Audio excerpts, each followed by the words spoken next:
Hello friends, आज आपके लिए मैं लेके आया हूँ पॉलिनोमियल का एक टॉपिक जिसके अंदर हम फैक्टराइजेशन ऑफ क्यूबिक पॉलिनोमियल सीखेंगे। तो सबसे तो पहले हम ये जान लेते हैं कि क्यूबिक पॉलिनोमियल होता क्या है।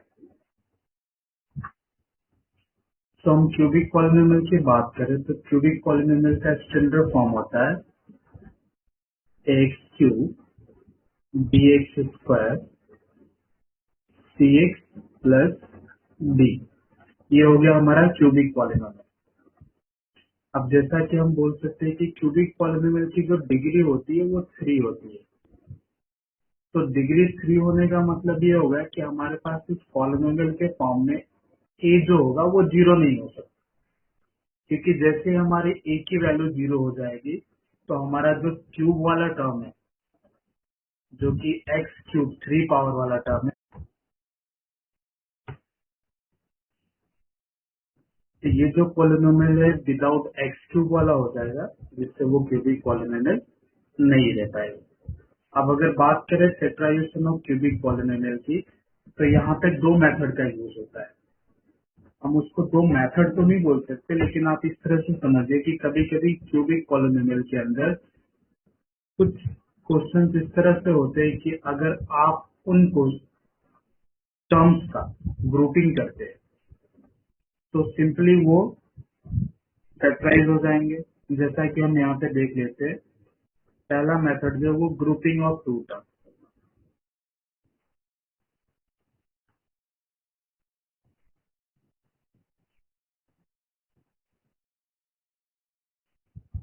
Grouping into two part. तो चलिए हम इसके अंदर कुछ क्वेश्चन देख लेते हैं। मान लीजिए कि हमारे पास एक इक्वेशन दिया हुआ है एक्स क्यूब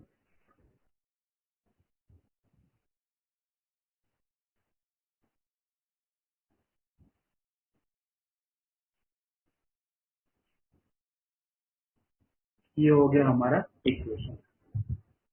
अब जैसा कि हम इसको कंपेयर करें तो ये हमारे पास स्टैंडर्ड फॉर्म जो कि हमारे पास था a x cube b x square c x plus d के फॉर्म में हो रहा है।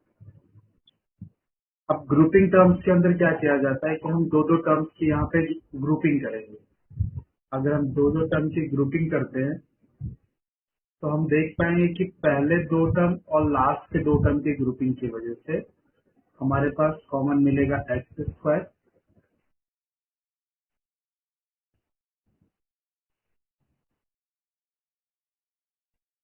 हमने यहाँ से -6 कॉमन ले लिया, तो माइनस कॉमन होने की वजह से हमारे दोनों नंबर जो ब्रैकेट के अंदर जाएंगे उनके साइन चेंज हो गए। तो इस तरह से हमारे पास मिला पहला टर्म जो हो गया एक्स प्लस 3 और दूसरा जो टर्म है वो एक्स स्क्वायर -6 हो गया। अब ये तो बहुत ही आसान था, बस आपको इस बात का ध्यान रखना था जब भी आप रीग्रुपिंग करते हैं तो रीग्रुपिंग के बाद अगर आप कॉमन लेते हैं तो हमें जो टर्म मिलेगा उस टर्म के अंदर पहले हमारे पास 4 टर्म थे। अगर इसकी बात करें तो यहाँ हमारे पास 4 टर्म है। रीग्रुपिंग होने की वजह से यहाँ पे 2 टर्म बन गए। अब इन दो टर्म्स के अंदर हमारे पास x प्लस 3 और x प्लस 3 वाला जो टर्म था ना, वो दोनों ही टर्म के बीच कॉमन फैक्टर था, जो कि दोनों ही टर्म कंसिस्ट कर रहे हैं। तो हमने यहाँ पे क्या किया, x प्लस 3 को कॉमन ले लिया है और जो एक्स स्क्वायर वाला टर्म है, यानी जो कि पहले टर्म से कॉमन है वो, और यहाँ पे -6 जो कि दूसरे टर्म से कॉमन है, उसे हमने एक अलग से ब्रैकेट में रख दिया है। अब चलिए देखते हैं कुछ क्वेश्चन ऐसे होंगे जो इस तरह से दो दो टर्म्स की ग्रुपिंग में नहीं हो पाएंगे। तो हम यहाँ पे उन टर्म्स के लिए हम सिंपल सा बोलेंगे थ्री टर्म मेथड। क्यों थ्री टर्म मेथड कहा जाएगा? क्यों? क्योंकि जब हम पहले वाले ग्रुपिंग मेथड के अंदर अगर दो दो टर्म का कॉम्बिनेशन कर रहे थे तो हमारे पास दोनों ही ब्रैकेट सेम मिल जा रहे, यानी कुछ ना कुछ कॉमन आ रहा था। बस ये वाले में क्या होगा कि आप ग्रुपिंग करेंगे तो भी आपके पास जो ब्रैकेट में बचेंगे वो दोनों ही टर्म अलग अलग होंगे। चलिए देखते हैं। मान लीजिए कि मेरे पास क्वेश्चन है एक्स क्यूब -4x² -7x +10,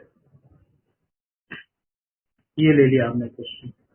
अब जैसा कि पहले मेथड में हमने किया था कि दो दो भाई का आपको एक साथ लाइए, तो अगर हम यहाँ पे कॉमन लेने की कोशिश करेंगे दो दो टर्म से, तो हमारे पास जो ब्रैकेट के अंदर बचेगा वो कॉमन नहीं रहेगा।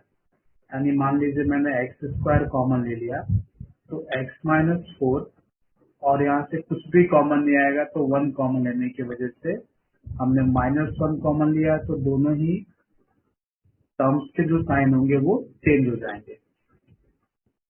अब जैसा कि आप देख सकते हैं कि कॉमन लेने के बाद हमारे पास जो ब्रैकेट आए वो ब्रैकेट सेम नहीं है। अब ब्रैकेट सेम ना होने की वजह से हम क्या बोलेंगे कि हमारा जो ग्रुपिंग मेथड है वो इस क्यूबिक पॉलिनोमियल के अंदर अप्लाई नहीं होने वाला है। तो नहीं अप्लाई होगा तो हम क्या करेंगे? तो चलिए अगले मेथड के बारे में डिस्कस करते हैं। जैसा कि आप यहाँ देख सकते हैं कि ग्रुपिंग ना होने की वजह से हम अपने अगले मेथड की तरफ बढ़ रहे हैं। तो हम इस मेथड में क्या करते हैं कि पूरे ये जो हमारे पास इक्वेशन है, इस इक्वेशन को हम स्टैंडर्ड फॉर्म से कंपेयर कर देते हैं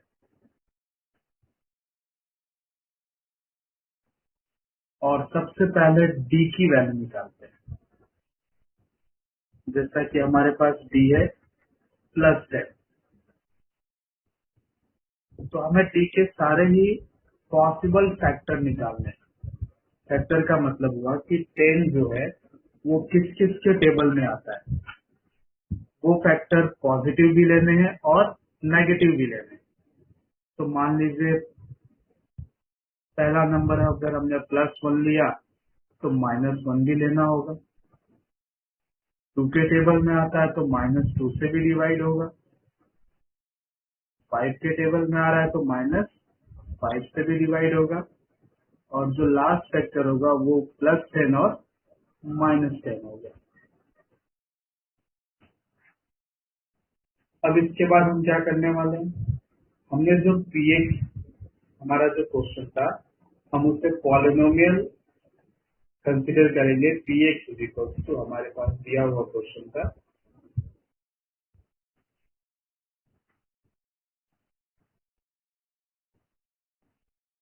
अब हम क्या करने वाले हैं? हमारे पास जो भी यहाँ पे x की वैल्यू है, इन सारी x इन द सेंस हमारे पास जो भी फैक्टर मिला, उस फैक्टर की वैल्यू को हम इस x के प्लेस पे सब्स्टिट्यूट करके देखेंगे कि कौन सी वैल्यू से हमारा p ऑफ x है वो 0 आ जाता है। तो मैंने पहला फैक्टर 1 लिया हुआ है। चलिए हम देखते हैं कि 1 रखने से हमारे पास वैल्यू क्या मिलती है।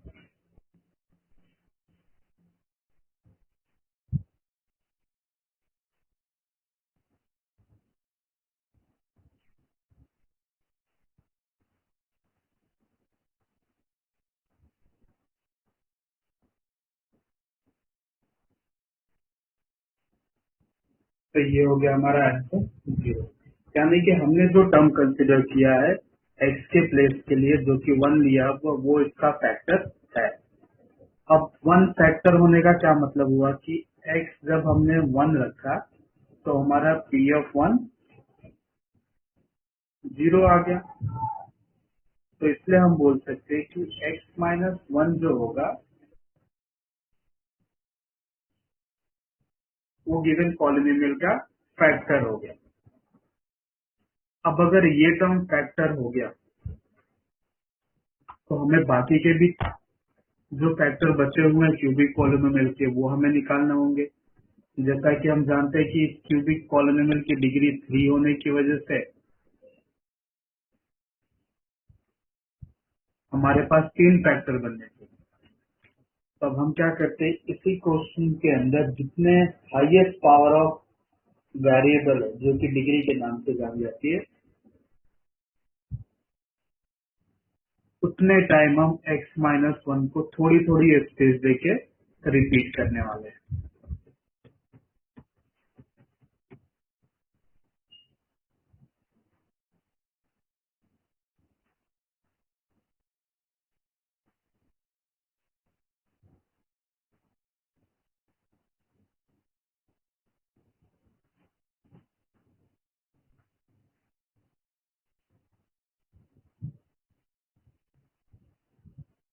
चलिए मैंने बीच में एक लाइन छोड़ा हुआ ताकि जब मैं टर्म्स को रीअरेंज करूंगा और कुछ अलग से टर्म कंसिडर करूंगा तो हर बार मेरा कॉमन x माइनस वन होंगे, यानी ग्रुपिंग हो रही है। तो मैं पहले यहाँ पे एक्स स्क्वायर लूंगा तो मेरे पास टर्म मिल जाएंगे x cube minus x square. अब जैसा कि आप देख रहे हैं कि मुझे एक्स स्क्वायर वाले टर्म जो है वो माइनस फोर एक्स स्क्वायर के लिए, और हमने यहाँ पे मल्टीप्लीकेशन से माइनस एक्स स्क्वायर लाया हुआ, यानी हमारे पास माइनस में थ्री एक्स स्क्वायर टर्म की कमी है, तो हमने यहाँ पे मल्टीप्लाई कर दिया माइनस थ्री एक्स स्क्वायर से। अब ये हो गया प्लस थ्री एक्स। अब जैसा कि देख सकते हैं कि लाइक टर्म अगर एक्स की बात करें तो हमें माइनस सेवन एक्स चाहिए और हमारे पास है प्लस थ्री एक्स, तो हम इसको एडजस्ट करने के लिए माइनस टेन से मल्टीप्लाई करेंगे, तो हमारे पास जो टर्म मिलेगा माइनस टेन एक्स और last term minus minus plus होके टेन हो जाएगा। अब जब ये दोनों स्टेप हम लिख देते हैं ना, तो कोई भी पर्सन ये आइडेंटिफाई नहीं कर पाए कि हमने पहले ऊपर वाला टर्म अरेंज किया हुआ या नीचे वाले बॉक्स थ्री टाइम रिपीट करके अरेंज किया हुआ। अब यहाँ पे आप देख सकते हैं हमारे पास जो कॉमन टर्म है वो कॉमन टर्म है हमारे पास x माइनस वन का जो कॉम्बिनेशन है वो हर एक के अंदर कॉमन आ रहा है।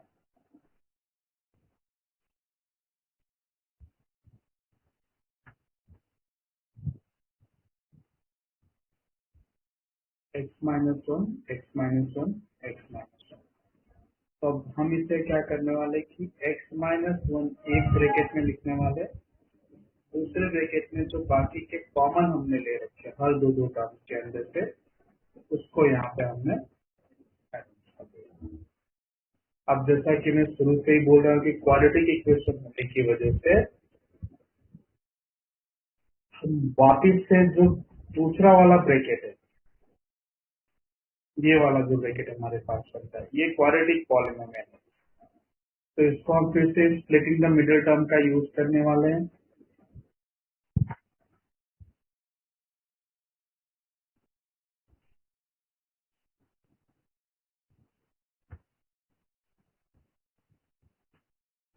तो बाकी के बचे हुए जीरो फाइंड करने के लिए हमने x square minus three x minus ten को स्प्लिट करना स्टार्ट करते हैं। तो हमने इसको अरेंज किया एक्स स्क्वायर और हमें प्लस माइनस से माइनस थ्री एक्स लाना है, तो मैंने यहाँ पे five x plus two x का कॉम्बिनेशन किया।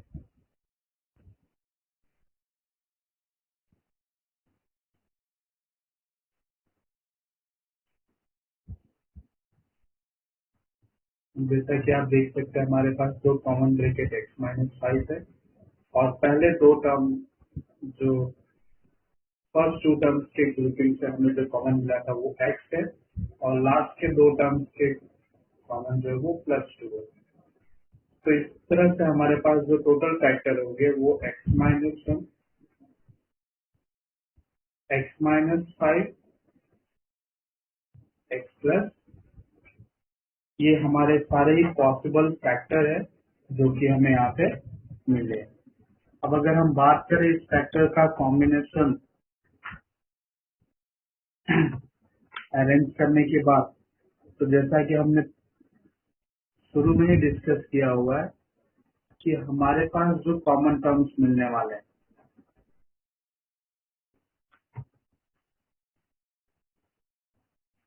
वो सारे ही फैक्टर जो होंगे वो जो हमने बिगनिंग में लिखा था डी के पॉसिबल फैक्टर्स, तो इनमें से ही देखिए अगर मैं इसको अगर सपोज कर लेते मुझे इसी क्वेश्चन में आगे जीरोज निकालने के लिए बोला तो मैं x माइनस वन को जीरो कंसिडर करूंगा जिससे मुझे x की वैल्यू वन मिलेगी, x माइनस फाइव को जीरो यानी x की वैल्यू फाइव, और लास्ट जो x प्लस टू को जीरो मानूंगा जिससे x की वैल्यू माइनस टू मिलेगी। तो आप देख सकते हैं कि हमारे सारे ही पॉसिबल जो फैक्टर्स है वो हमें हमारे इन फैक्टर्स के अंदर से ही मिले जो कि हमने बिगनिंग में सपोज किया हुआ है। अब कुछ लोगों के मन में ये चल रहा होगा कि हमने ये मेथड तो लॉन्ग डिवीजन से भी इस तरह के क्वेश्चंस को सॉल्व किए, तो चलिए हम इसी को लॉन्ग डिवीजन मेथड से भी ट्राई कर लेते हैं। अब अगर इसी क्वेश्चन को अगर हम डिवीजन मेथड से सॉल्व करना चाहे तो भी हमें इस क्वेश्चन का वन फैक्टर तो कैलकुलेट करना ही होगा, जैसा कि हम डी लेके सपोज से। अब यहाँ पे क्या हुआ कि हमें ये तो जो टर्म्स को मैंने अरेंज किया हुआ ताकि x-1 कॉमन है, तो ये टर्म को रीअरेंज करना थोड़ा डिफिकल्ट आपको फेस होगा। तो ऐसे क्वेश्चन में क्या करना है कि आप लॉन्ग डिवीजन मेथड से जो हमें एक फैक्टर मिला है उस फैक्टर से क्यूबिक पॉलिनोमियल को डिवाइड करेंगे।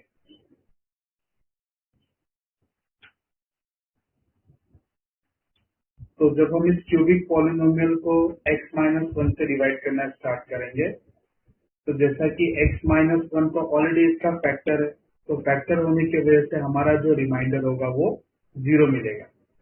और दूसरी क्या चीजें होंगी कि ये जो हमने ब्रैकेट के अंदर लिख रखा है क्वाड्रेटिक पॉलिनोमियल, ये हमारा क्यूएक्स बन जाएगा। तो देखिए मैंने पहला टर्म x² लिया, तो x³ माइनस x², साइन को हमने चेंज किया, पहला टर्म हमेशा कैंसल आउट होना चाहिए। यहाँ पे प्लस माइनस होने की वजह से ग्रेटर नंबर 3x² हमने अरेंज कर दिया और एक टर्म हमने फिर से कॉमन लिया। अब चूंकि मुझे माइनस चाहिए तो मैंने माइनस कोफिशिएंट को 3 सेट किया, x² लाने के लिए मैंने एक नया x रखा है, इससे मुझे मिल गया -3x² और अगला टर्म जो होगा वो +3x प्लस माइनस, ये कैंसल, यहाँ पे माइनस माइनस प्लस होने की वजह से और ग्रेटर नंबर नेगेटिव की वजह से हमें मिल गया 10x।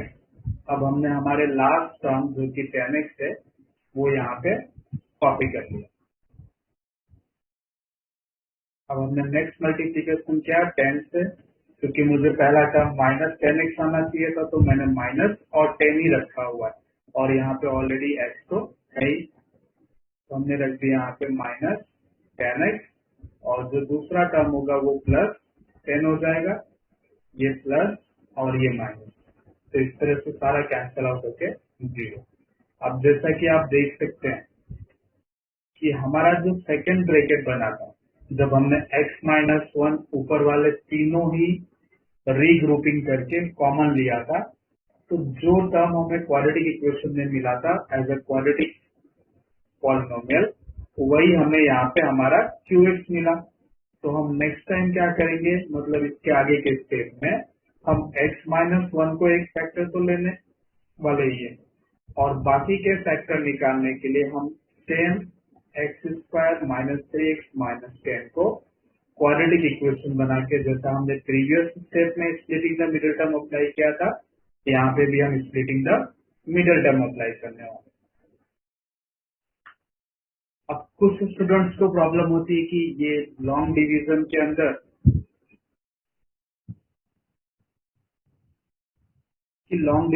अंदर ये जो टर्म्स है वो किस तरह से पता चले कि हमें x² ही लेना है QX का पहला टर्म। तो देखिए ये फाइंड आउट करने का एक सिंपल सा मेथड है। अगर मुझे x³ लाना है तो मैंने x³ रखा और जिससे मैं डिवाइड कर रहा हूँ उसका पहला टर्म मेरे पास है x। जब मैं इससे डिवाइड करूंगा तो मुझे मिलेगा x², तो ये जो हो गया ये मेरा पहला टर्म बन गया। अब जैसा कि आप यहाँ पे देख सकते हैं कि हमारे पास -3x² लाना था, तो -3x² और फिर से डिवाइजर का पहला टर्म जो है वो x रख दिया, तो इससे मुझे मिलेगा -3x, देखिए मैंने यहाँ पे -3x अरेंज किया हुआ है। अब रही बात आगे के टर्म्स लाने के लिए, तो आगे के टर्म्स फाइंड आउट करने के लिए हम सिंपली क्या करते हैं कि अगर मुझे ये पॉलिनोमियल्स लेके आना है तो मैंने यहाँ पे क्या किया, -3x से जो हमारा टेबल पढ़ना था, जो कि हमारा एक फैक्टर x-1 था, उससे मल्टीप्लाई कर दिया है और इसी टर्म को यहाँ पे लिख दिया हुआ है। तो ये क्यूबिक पॉलिनोमियल के हमने दो तरह के क्वेश्चन देखे, जहाँ पे दो टर्म्स को रीग्रुपिंग से ही हमारा फैक्टराइजेशन हो रहा था, और दूसरे में हमने देखा कि जब हम रीग्रुपिंग करते हैं तो हमारे पास दोनों ही ब्रैकेट के अंदर अलग अलग